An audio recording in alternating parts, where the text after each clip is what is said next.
மினாசான் கொன்னிச்சிவா வத்தாஷிவா Premnath these. அனைவருக்கும் வணக்கம். நான் பிரேம்நாத். இது 15வது பாடம். இந்த பாடத்தில் தென் தென் மறு அப்படின்னா என்னென்னு பார்க்க போகிறோம். சரிங்களா? இதுவரைக்கும் 14 பாடங்கள் முடிக்கப்பட்டிருக்கின்றன. அந்த 14 பாடங்களில் ஹிராகானா எப்படி எழுதுறது, ஹிராகானாவை எப்படி நினைவில் வைத்து கொள்வது என்று சொல்லிக் கொடுத்தேன். மேலும் 3 அதில் 12, 13, 14 12, 13, 14 இந்த 3 பாடங்களிலும் நான் ஹிராகானாவை சின்ன தேர்வு மாதிரி வச்சேன். சரி, இப்போ 15வது பாடம். இந்த பாடத்தில் தென் தென் மாறு அப்படின்னா என்னென்னு பார்க்கலாம். இந்த தென் தென் மாறு இந்த 2 சொல்லுக்கும் வேறு சில பெயர்களும் உண்டு. தாக்குதேன் ஹந்தாக்குதேன் அப்படின்னு சொல்லுவாங்க. தாக்குதேன் ஹந்தாக்குதேன் இன்னும் நிறைய இருக்குது. ஆனால் இது ரெண்டு தான் பேச்சு வழக்கில் இருக்குது இப்போதைக்கு. அதனால் இது 2 மட்டும் நம்ம நினைவில் வச்சுப்போம். தாக்குதேன் ஹந்தாக்குதேன் அப்படி இல்லைன்னா தென் தென் மாறு. சரி, தென் தென் அப்படின்னா என்னன்னு பாருங்கள். தென் அப்படின்னா புள்ளி, இன்னொரு தென் இருக்குது அப்படின்னா 2 புள்ளி. அங்கே பாருங்கள், டபுள் கோட் மாதிரி இருக்கும் பாருங்கள், ரெண்டு புள்ளி மாதிரி வச்சுருப்பாங்க. அதுதான் நான் அதை வட்டமிட்டு காட்டுறேன், அது குறிப்பிட்டு காட்டுறேன் பாருங்கள். அதுதான் தென் தென். இன்னொன்று பாருங்கள், மாறு, அதாவது ஹந்தாக்குதேன் மாறு. மாறு அப்படின்னா வட்டம், ஒரு சிறிய வட்டம் இருக்கும் பாருங்கள். அந்த அடைப்பு குறிக்குள்ளே ஒரு சிறிய வட்டம் போட்டிருப்பேன், அதுதான் மாறு. மாறுனா வட்டம். சரி, இப்போது இது எப்படி பயன்படுதுன்னு பார்ப்போம். இப்போது இந்த தாக்குதேன், அதாவது இந்த தென் தென், இந்த தென் தென் தென்னா 2 புள்ளிகள் சொன்னேன். தென் அப்படின்னா ஒரு புள்ளி, இன்னொரு தென் அப்படின்னா இன்னொரு புள்ளி. தென் தென் அதனால 2 புள்ளி வச்சுருக்காங்க. சரிங்களா? அந்த தென் தென் எந்த எழுத்துக்கள் மேலே அதை பயன்படுத்தணும் அப்படின்றத பார்ப்போம். மொத்தம் 20 எழுத்துக்கள் மேலே இந்த தென் தென்னை பயன்படுத்துகிறாங்க. அந்த 20 எழுத்துக்கள் என்னென்னு பார்ப்போம். 20 எழுத்துக்கள் 4 வரிசைகள். அந்த 4 வரிசைகள் என்னன்னு பார்ப்போம். கா, கி, கு, கே, கோ. சா, ஷி, சு, சே, சோ. தா, சி, சு, தே, தோ. ஹா, ஹி, ஃபு, ஹே, ஹோ. இந்த 4 வரிசைகள், ஒவ்வொரு வரிசையிலும் 5 எழுத்துக்கள் இருக்குது. இல்லை, 4 பெருக்கல் 5 20 எழுத்துக்கள். இந்த 20 எழுத்துக்களில் இந்த தென் தென்னை பயன்படுத்துவாங்க. இந்த 20 எழுத்துக்கள், அதாவது 4 வரிசைகளில் இருக்கிற இந்த 20 எழுத்துக்களில் தென் தென் பயன்படுத்தும் போது எப்படி ஒலிகள் மாறுதுன்னு பார்ப்போம். சரிங்களா? முதல் வரி பாருங்கள். இந்த 4 வரிசைகளில் முதல் வரிசை பாருங்கள். கா, கி, கு, கே, கோ. இதில் தென் தென் பயன்படுத்தும் போது என்ன ஆகுதுன்னா கா, கி, கு, கே, கோ அப்படின்னு மாறுது. கா கான்னு மாறுது, கி கீன்னு மாறுது, கு கூன்னு மாறுது, கே கேன்னு மாறுது, கோ கோன்னு மாறுது. சரிங்களா? அடுத்தது சாவரிசை பார்க்கலாம். சா கவனிங்க. சா, ஷி, சு, சே, சோ. இது எப்படி மாறுது பாருங்க. ஜா, ஜி, ஜு, ஜே, ஜோ. அதாவது ஜா, ஜா. முதல்ல பாருங்க, சா எப்படி மாறுதுன்னா ஜா, இசட்ஏ, ஆங்கிலத்தில் இசட்ஏ அந்த ஒலி ஜா. அந்த ஷி எப்படி மாறுது பாருங்க. ஷி மேலே அந்த தென் தென் போட்டால் எப்படி மாறுது பாருங்க. ஜி. எடுத்துக்காட்டு, ஜிம்முக்கு போகிறேன், அப்புறம் ஜிம்னாஸ்டிக், அந்த ஜிம். சரிங்க? G G. அப்புறம் சு, சூக்கு கீழே அந்த சூக்கு மேலே தென் தென் போட்டால் எப்படி மாறுது பாருங்க. ஜூ. எடுத்துக்காட்டு, வண்டலூர் ஜூ, வண்டலூர் வனவிலங்கு சரணாலயம், அந்த ஜூ. ZOOன்னு எழுதுவோம்ல இங்கிலீஷில், ZOO அந்த ஜூ. சரிங்களா, ஜூ. அடுத்தது ஜே. ஜே சே வந்து ஜேன்னு மாறுது. சேக்கு மேலே தென் போட்டால் அது ஜே. அடுத்தது சோ இருக்கு. சோக்கு மேலே அந்த தென் போட்டால் ஜோ. ஜோ அப்படின்னு மாறுது. ஜோ. மறுபடியும் சொல்கிறேன், மறுபடியும் அந்த மேலே இருக்கிற வரிசையை படிக்கிறேன். சா ஷி சு சே சோ. இப்போ தென் அதில் பயன்படுத்தி படிக்கிறேன். கீழே இருக்கிற வரியை படிக்கிறேன். ஜா ஜி ஜு ஜே ஜோ. சரி, அடுத்த வரி பாருங்க. அடுத்த வரிசை தா வரிசை கவனிங்க. தா சி சு தே தோ. இந்த வரிசை மேலே இந்த வரிசையில் நான் என்ன பயன்படுத்த போகிறேன்னா தென் பயன்படுத்த போகிறேன். எப்படி மாறுது பார்ப்போம். தா, அதாவது தாக்கு மேலே தென் போட்டால் அது தா. தாதா சொல்லலாம் நம்ம ஊர், தாதா. தாதா டிஹெச்ஏ தாதா, அந்த தா. சரிங்களா, தா. தாக்கு அப்புறம் ஜி. முன்னாடி பார்த்தோம் ஜி தான். முன்னாடி பார்த்தோம்ல, அதுலேயும் நம்ம ஜிம்னாஸ்டிக்லாம் சொன்னேன். அதேமாதிரி இதுவும் ஜி தான். அடுத்தது பாருங்க, சுக்கு மேலே தென் போட்டால் அது ஜு. ஜு. இது எப்படி உச்சரிக்கணும்னு கடைசியாக நான் சொல்கிறேன். கடைசியாக நான் வந்து ஒரு சில எழுத்துக்களை இதெல்லாம் வந்து ஒரே மாதிரி இருக்கோ குழப்பமாக இருக்கோ அந்த எழுத்துக்களை மட்டும் நான் கடைசியாக எழுதி ஒரே நேரத்தில் எல்லாத்தையுமே தனித்தனியாக உச்சரித்து காட்டுறேன். அப்போ உங்களுக்கு புரியும் எப்படி உச்சரிக்கணும்னு. சரிங்களா, சரி. சுக்கு மேலே நம்ம தென் போட்டால் அது ஜு. ஜு. தேக்கு மேலே தென் போட்டால் தே. அதே சமயம் சொல்லணும், அதே நேரத்தில், அதே அந்த தே.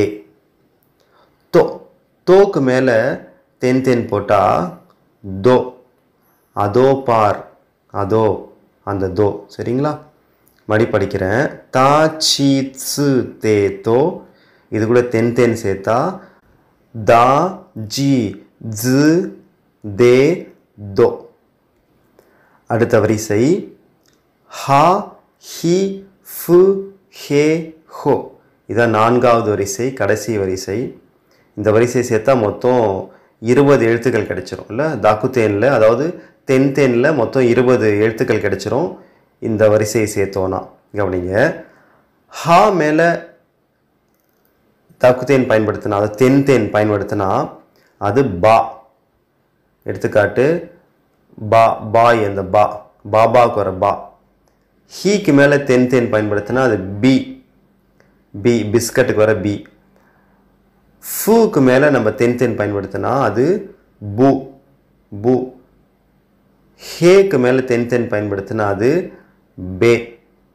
பே, பேபிக்கு வர பே. ஹோ. ஹோ என்ற எழுத்துக்கு மேலே தென் பயன்படுத்தினா அது போ. போ. போ. சரிங்களா, இப்போ நான் படிக்கிறேன், அந்த வரியை படிக்கிறேன் பாருங்க. மேலே படிக்கிறேன். ஹா ஹி ஃபு ஹே ஹோ. இப்போ நான் தென் பயன்படுத்தி படிக்கிறேன் கீழே இருக்கிற வரியை. பா பி பு பே போ. சரி, இது வரைக்கும் தாக்குத்தேன் அதாவது தென் பயன்படுத்தி நம்ம 20 எழுத்துக்களை படிச்சிட்டோம். இன்னும் 5 எழுத்துக்கள் இருக்குது. அந்த 5 எழுத்துக்கள் எதுக்குன்னா ஹந்தாக்குத்தேன், அதாவது மாறுனா வட்டம்னு சொன்னேன். அந்த சின்ன வட்டத்தை பயன்படுத்துவாங்க வெறும் 5 எழுத்துக்கள் மேலே. அந்த 5 எழுத்துக்கள் எந்த எழுத்துக்கள்னா அதுவும் ஹா வரிசையில் இருக்கிற எழுத்துக்கள் தான். ஹா ஹி ஃபு ஹே ஹோ. அந்த 5 எழுத்துக்கள் மேலே மாறு, அதாவது அந்த வட்டத்தை பயன்படுத்தி ஒலிகளை மாற்றுவாங்க. அந்த ஹா வரிசைக்கு மேலே தக்குத்தேனை பயன்படுத்தினா அது வந்து பா பி பூ பே போ அப்படின்னு பார்த்தோம். இப்போ அதே ஹா வரிசை மேலே ஹந்தாக்குத்தேன் அதாவது மறு பயன்படுத்தினா அது எப்படி ஒலிக்கிறாங்க தெரியுமா? அது எப்படி ஒலிக்கப்படுகிறது என்றால் கவனிங்க. அதாவது ஹாக்கு மேலே மறு, பா, ஹீக்கு மேலே அந்த மறு, பி, ஃபூக்கு மேலே அந்த மறு, பூ, ஹே, ஹேக்கு மேலே அந்த மாறு. பே, ஹோ, ஹோக்கு மேலே அந்த மாறு. போ, மறுபடி இப்போ நான் அந்த மாறு பயன்படுத்தி அந்த 5 எழுத்துக்களை படிக்கிறேன் பாருங்கள். பா, பி, பு, பே, போ. சரி, இப்போ நான் என்ன செய்ய போகிறேன் அப்படின்னா, இந்த தக்குத்தேனை பயன்படுத்தி நம்ம கற்றுக்கிட்ட அந்த 20 எழுத்துக்கள், அது கூட அந்தாக்குத்தேனை பயன்படுத்தி நம்ம கற்றுக்கிட்ட 5 எழுத்துக்கள், மொத்தம் 25 எழுத்துக்களை நான் படித்து காட்டுறேன். அதை படித்து காட்டிட்டு அதுக்கப்புறம் என்ன செய்ய போகிறேன்னா, இந்த சு, ஜு, சு, ஜு இந்த 4 எழுத்துக்களையும் எப்படி நம்ம முறையாக உச்சரிக்கணும், இதில் என்ன வித்தியாசம் இருக்குன்றதை நான் கடைசியாக சொல்லித்தரேன். சரிங்களா? இப்போதைக்கு அந்த 25 எழுத்துக்களை காட்டுறேன் பாருங்கள். அது வரிசையாக படிக்கிறேன்.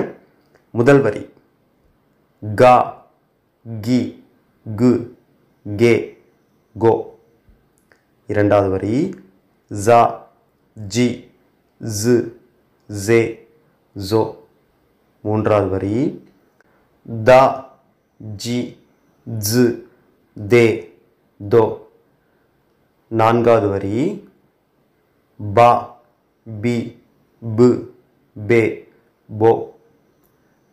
ஐந்தாவது வரி இறுதியாக இருக்கிற 5வது வரி பா, பி, பு, பே, போ. சரி, இப்போது நான் சொன்ன அந்த 4 எழுத்துக்கள், இப்போ நான் 4 எழுத்துக்களையும் படிக்க போகிறேன். கவனிங்க. முதல் 2 எழுத்துக்களை பாருங்கள். முதல்ல இருக்கிறது சு, அதாவது சுண்ணாம்பு, சுக்கு. இந்த சொல்லில் வரக்கூடிய முதல் எழுத்து சு. அடுத்தது 2வது எழுத்து சு என்ற எழுத்து மேலே தென் பயன்படுத்தியிருக்காங்க. அதனால் இது எப்படி படிக்கணும்னா ஜு, ஜு, ஜு. அதாவது ZOO நம்ம ஜூன்னு படிப்போம். வனவிலங்கு சரணாலயம், ஜூ. அந்த ஒலியில் தான் படிக்கணும். ஜூ, ஜூ. சரி, இப்போ சு, ஜூ. வித்தியாசம் தெரிஞ்சிருச்சு இல்லை? சு, ஜூ. அடுத்தது பாருங்கள், சு இருக்குது. சு, TSU. அந்த TSU நம்ம எப்படி எடுத்துக்கணும்னா THSU அப்படின்னு எடுத்துக்கோங்க. THSU எப்படி படிக்கிற மாதிரி இருக்கும்? முதல்ல இத்து இருக்குது, அப்புறம் சு இருக்குது. சு, சு. அது தமிழில் வந்து சுண்ணாம்புக்கு வர சு, சுக்கு முடி இத்து போட்டுங்க. தமிழில் இருக்கிற இத்து, இத்து, சு. இத்சுன்னு படிக்கக்கூடாது, அந்த ஈன்ற ஒளி வரக்கூடாது. சு, சு. அந்த இத்து இருக்கணும், சு இருக்கணும். சு. ஆங்கிலத்தில் சொல்லணும் THSU. தமிழில் சொல்லணும்னா இத்து, சு, சு. சரி, அடுத்தது பாருங்கள், ஜு, ஜு. அது எப்படி படிக்கணும்னா DZU இருக்குதுல்ல, அந்த DZU, DHZUன்னு எழுதிக்கோங்க. DHZU. ஜு, ஜு, ஜு, சு, ஜு. முடி பார்த்தது வந்து சு, இது வந்து ஜு. அதாவது THSU, சு. DHZU, ஜு. அதான் வித்தியாசம். சரிங்களா? இப்போது ஒரு சிறிய தேர்வு ஒன்று வைக்க போகிறேன். தேர்வு அதாவது டெஸ்ட், சிறிய தேர்வு. இப்போ என்ன செய்ய போகிறேன், மொத்தம் 25 எழுத்துக்கள் கற்றுக் கொடுத்தேன். அந்த தக்குத்தேன் அந்தாக்குத்தேனில், அதாவது தென் மாறு, இதில் மொத்தம் 25 எழுத்துக்கள் பார்த்தோம். அதில் ஒரு 20 எழுத்துக்களை நான் என்ன செய்வேன், மாற்றி கொடுப்பேன். நீங்கள் அதை சரியாக படிக்கணும். சரிங்களா? இதை பாருங்கள், நான் கொடுத்துருக்கேன் பாருங்கள். நான் படிக்கிறேன், எனக்கு முன்னாடி நீங்கள் படிக்க முயற்சி பண்ணுங்கள். இப்போ முதல் எழுத்து கோ. இப்போ நான் கோன்னு சொல்கிறதுக்கு முன்னாடியே நீங்கள் சொல்லி பார்த்துருக்கணும். புரியுதுங்களா? இப்போ அடுத்த எழுத்து பாருங்கள், கே. அதாவது முதல் வரிசையில் 2வது எழுத்து கே. நான் கேன்னு சொல்கிறதுக்கு முன்னாடி நீங்கள் சொல்லணும். சரிங்களா? இப்போ அடுத்த எழுத்து நீங்கள் சொல்லுங்கள். கு. அடுத்தது நீங்கள் சொல்லுங்கள். கி கா. இரண்டாவது வரி ஜே ஜோ ஜூ ஜி ஜா. மூன்றாவது வரி பா பி பே போ பு. இறுதியாக கடைசி வரி படிங்க, நீங்கள் தான் படிக்கணும். நான்காவது வரி படிங்க. பா பி பு பே போ. கடைசி வரியை நான் வரிசையாக தான் கொடுத்துருந்தேன். சரி, நாளைக்கு நம்ம யோவோன் அப்படின்னா என்னன்னு பார்க்கலாம். சரிங்களா? இந்த பாடம் உங்களுக்கு தெளிவாக புரிஞ்சிருக்குன்னு நம்புகிறேன். சந்தேகம் இருந்துச்சுன்னா நீங்கள் கருத்துரை பெட்டியில் உங்களுடைய சந்தேகத்தை கேளுங்க, நான் பதில் சொல்கிறேன். அனைவருக்கும் நன்றி.